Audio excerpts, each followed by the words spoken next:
Alright everybody, back with the next Yankee video. Didn't have anybody for the letter I, so we can move on straight to the letter J. And starting the letter J with some Derek Jeter. There's my first ever Jeter relic card. Bought that at a card show a long time ago. Pretty sure I overpaid for it back then. I mean, this was at a time where relic cards were still kind of new. So back then I didn't realize that eventually there would be like hundreds and hundreds of Jeter relics. Still like the card, but again, I just think I could probably get it now for like half of what I paid for it back then. Next, here's one with Jeter and Nomar Garciaparra. Nice pinstripe relic on the Jeter side. Another nice pinstripe here on this one. Really like the look of that one from Fleer Ultra. Numbered to 1000. I actually got this just by using points on a site I used to go to a lot called Listia. Haven't visited that site much the past few years, but used to be able to get some decent cards on there. Now here are my Jeter autographs. This was the first Jeter autograph I ever picked up. Got this at a card show a long time ago. This is from 2000, so I probably got it like a year after that. Nice Fleer autographics, number to 250.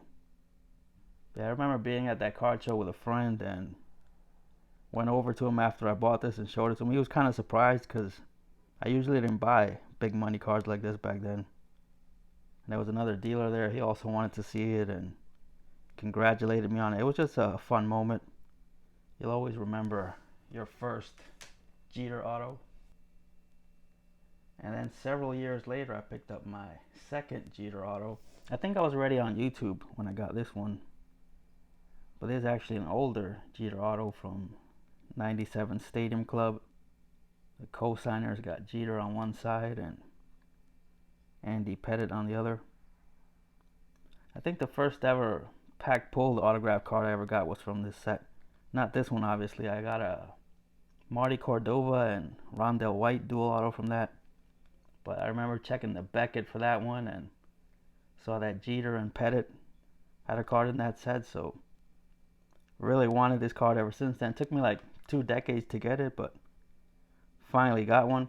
But then after getting this one, I found out that there's another version of this where the Jeter side has like the refractor finish to it and the Pettitte side has like the foil finish to it. So once I knew there was a different version of it, wanted to get the other version of it. And it took me a few years, but I finally got the other version of the card. And I got this much cheaper than I expected to get it for. I think because it's in this kind of weird Beckett slab. It's not the regular Beckett slab with a grade. It's in this like autograph authentication slab. Which, not sure why you would put it in this slab, because you know they're already certified autographs as of right there. Again, these were from packs of 97 Stadium Club. So they're already certified autographs. So yeah, kind of odd to put it in this slab, but I didn't mind. But I think the fact that it's in this slab with this label is what helped me get this kind of cheap, because as we all know, some people are very picky about their slabs. So I think a lot of people just didn't bid on this because of that. But again, I didn't care about the slab. I just wanted both versions of the card, and now I have both versions of the card. And maybe I'll bring these out again when we get to the Andy Pettitte section. Now moving along with a few more players under the J section. Here we have some Nick Johnson. Always like the look of this relic card.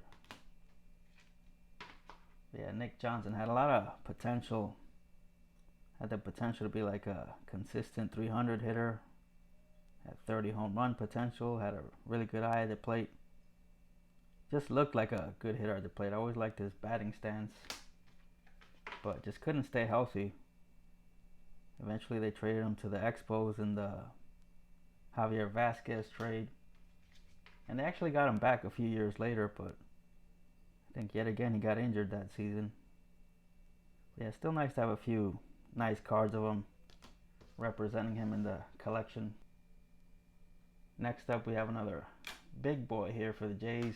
We had Jeter, now we have Aaron Judge. I might as well start with the big card right away.